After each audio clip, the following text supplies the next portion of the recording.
Unlike a lot of life hacks that don't stand up to scrutiny, house hacking is real, legal, and can allow you to own property with very little out-of-pocket costs.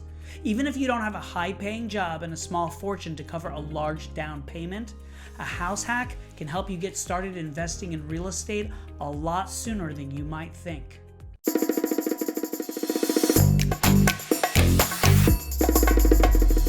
I stumbled into house hacking by accident. You could read about it in my book, Backstage Guide to Real Estate, and for a while I thought I'd come up with a genius invention that no one else knew about. Turns out I wasn't alone, and there were plenty of others younger than me who were winning with the same approach. I wish I'd known about house hacking in my 20s instead of discovering it at 40, but here we are, and perhaps this will be just the thing for you right now. So let's dive in. A house hack is when you purchase a property of up to 4 units and live in one unit for at least a year while renting the others. The income you generate from renting this unit helps to reduce or eliminate the money you need to take out of your pocket to pay the property's mortgage and expenses.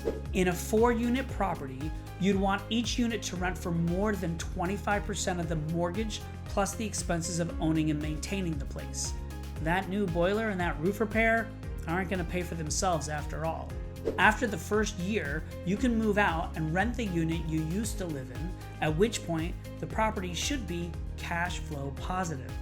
The goal is for your rental income from the property to go beyond merely covering your expenses and to start generating a profit with little to no effort on your part, passive income. You can then start a new cycle with a different property, again with the plan to live there for at least a year. The long-term goal could be to build several, potentially up to 10, profit centers from your property investments. If you're finding value in this video, don't forget to click the like button down below and subscribe to this channel for future updates. A house hack lowers the barrier to entry because this strategy allows you to acquire property with less upfront capital.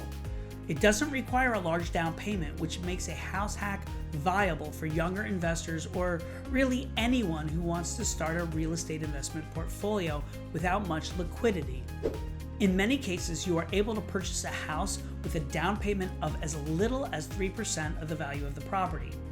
Compare that with a traditional approach to buying a home with the typical 20% down payment, and you'll see why house hacking is a quicker way to get your foot on the ladder. The best type of financing available today is for properties that range from single family up to 4 units. You can get a 30-year fully amortizing mortgage with a fixed interest rate. A fully amortizing mortgage is one where the loan payment terms are calculated over the complete span of the mortgage. Without this, there may be a large balance due at the end of the loan, which is usually due to a much shorter period of 3 to 10 years instead of 30.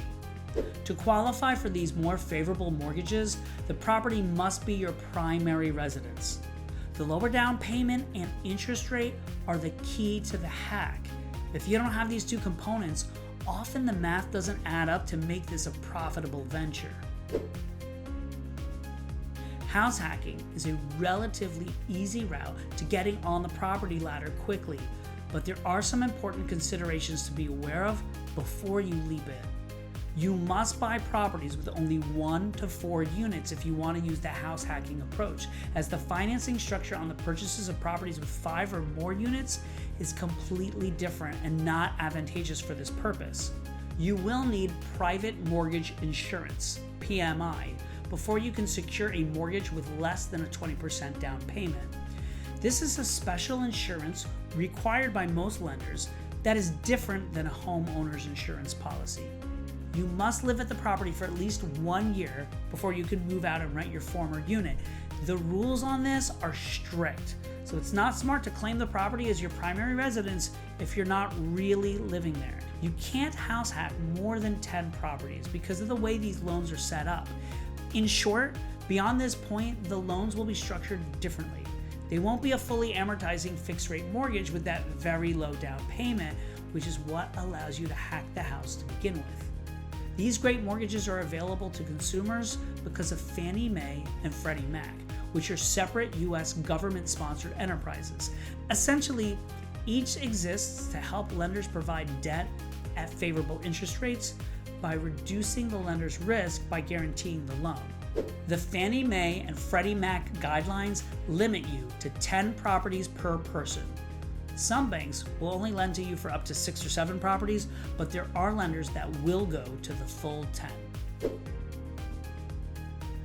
Unfortunately, your house hacking empire can't grow beyond 10 properties because your financing options become the same as a commercial loan, with a higher down payment and less attractive interest rates. At that point, you're not able to hack your properties anymore, but it doesn't mean that you have to stop investing in real estate.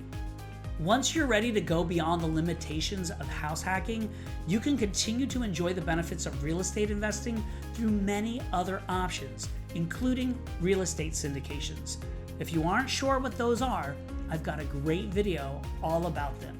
These investments can produce passive income while also reducing the taxes owed from your house hacking empire through the magic of depreciation.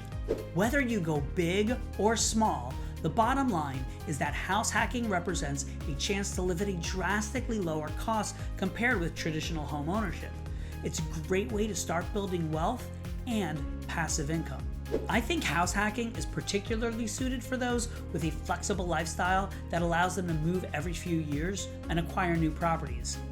If you play your cards right, after you've hacked a few houses, they could even generate enough passive income to cover your mortgage payments on a large single-family home that is really just for you and yours.